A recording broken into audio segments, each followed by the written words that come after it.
Welcome to our lesson on James 3, 1-12, where James gives us his thoughts on speech. Let's begin by reading through the passage. Not many of you should become teachers, my brothers and sisters, for you know that we who teach will be judged with greater strictness. For all of us make many mistakes. Anyone who makes no mistakes in speaking is perfect, able to keep the whole body in check with a bridle. If we put bits into the mouths of horses to make them obey us, we guide their whole bodies.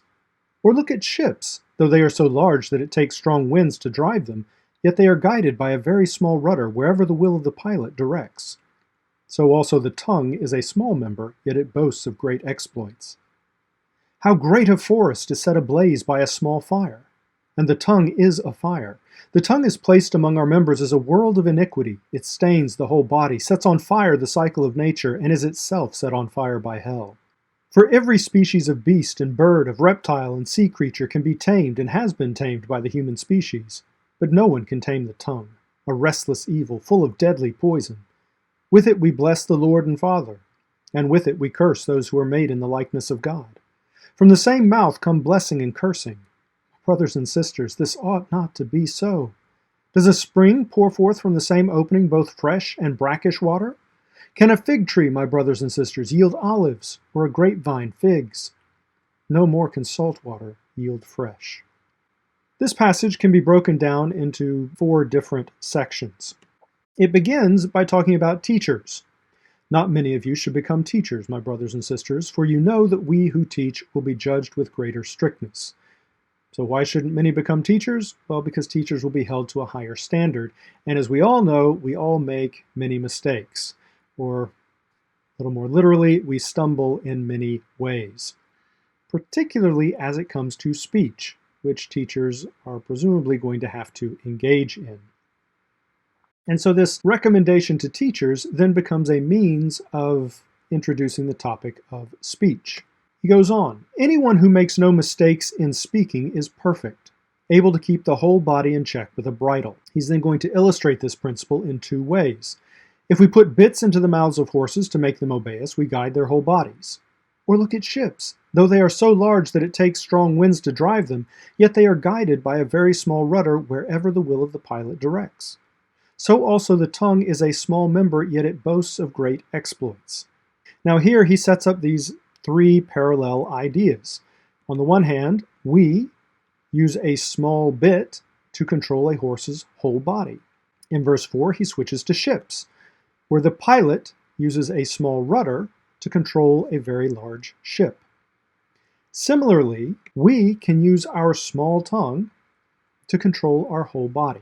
That's why he says in verse 2 that those who make no mistakes in speaking is perfect, able to keep the whole body in check with a bridle.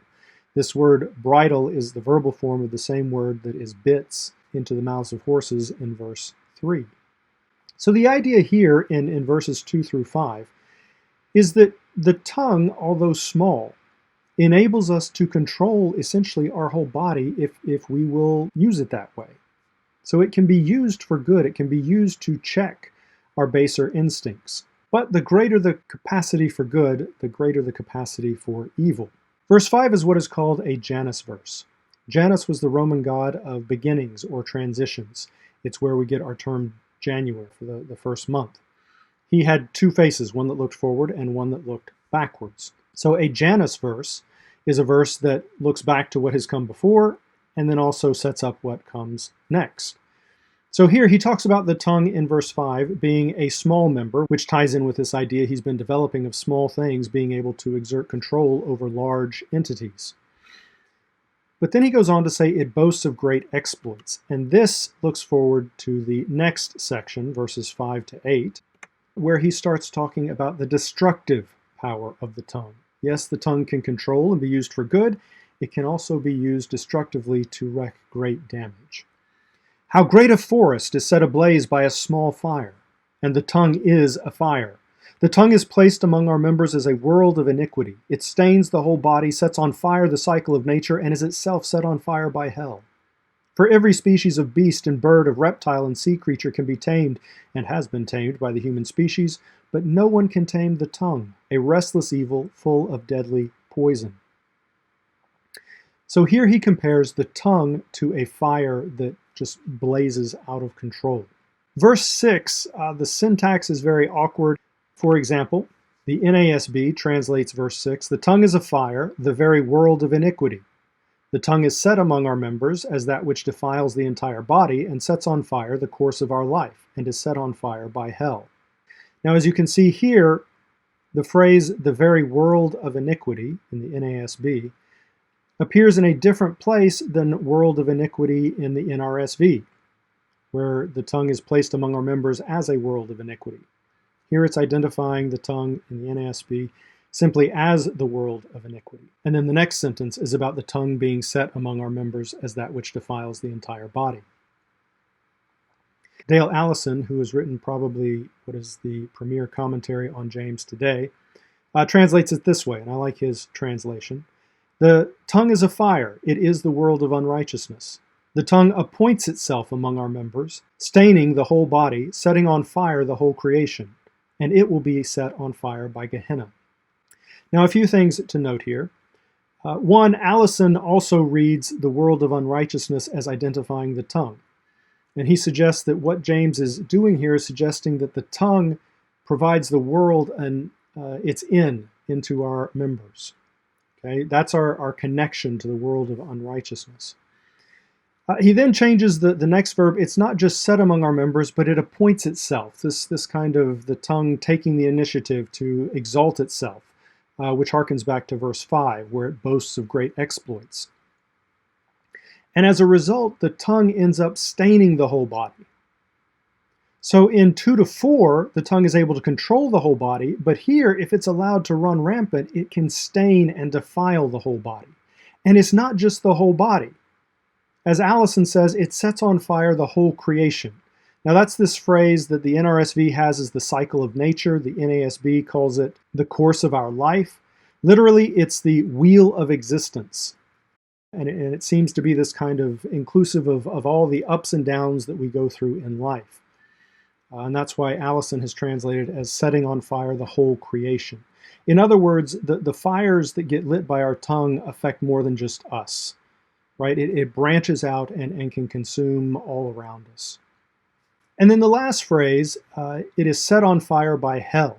In the NASB and the NRSV, the sense there seems to be that hell is kind of lighting our tongues on fire to do this kind of damage. Allison suggests that that's not the image here, that instead what James is saying is that just as our tongue has set on fire creation, so its judgment is going to be set on fire. Okay, and he points to Matthew 5:22, "For whoever says, 'You fool,' shall be liable to the Gehenna of fire."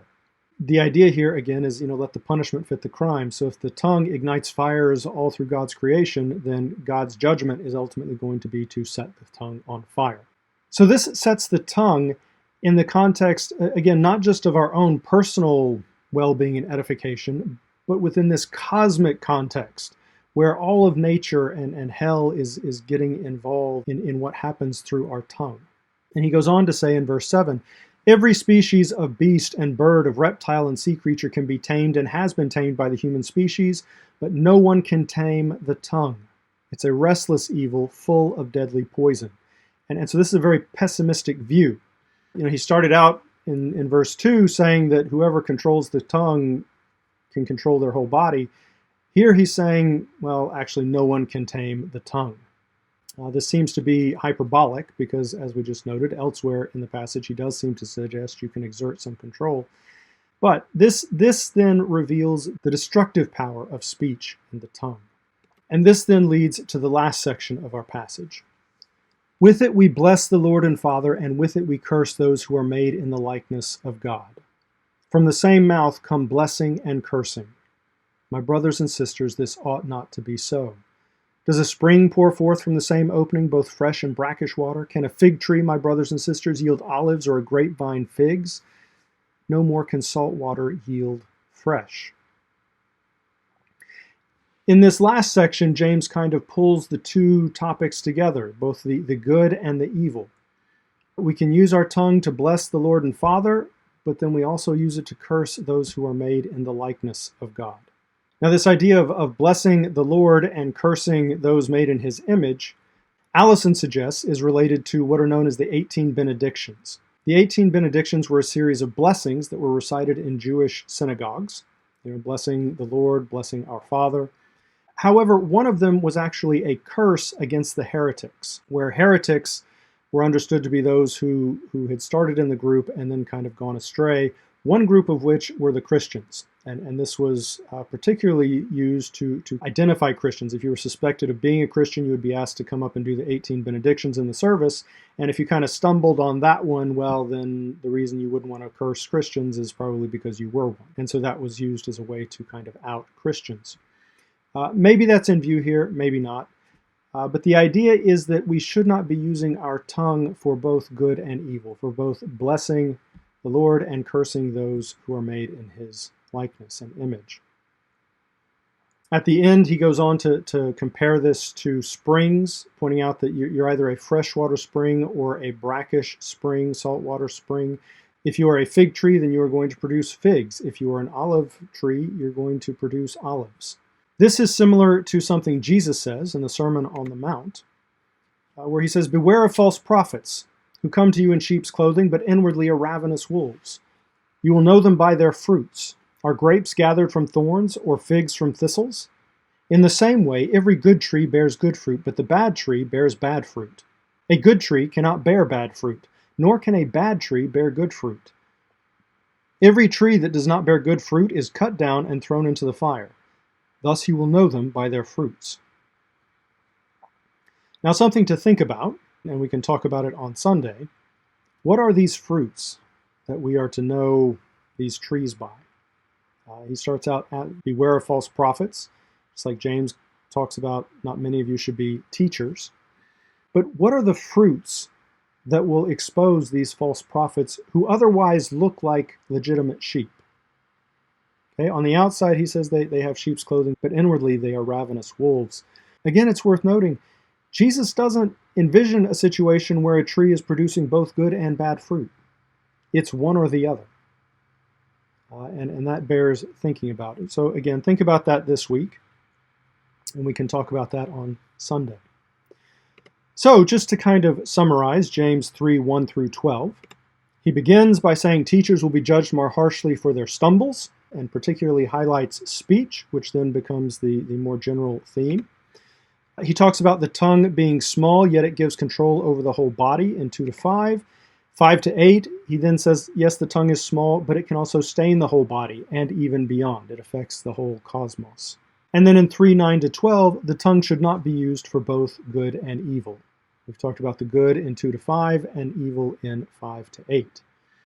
This passage picks up on themes that James earlier introduced in 1:26 to 27, which says, "If any think they are religious and do not bridle their tongues but deceive their hearts, their religion is worthless.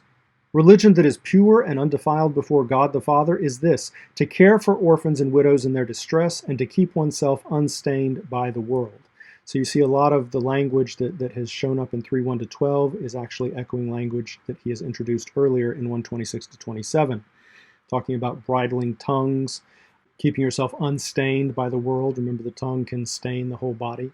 And so control of our tongues is essential if we want to have a religion that is pleasing to God. Okay? So as you go through this week, things to think about.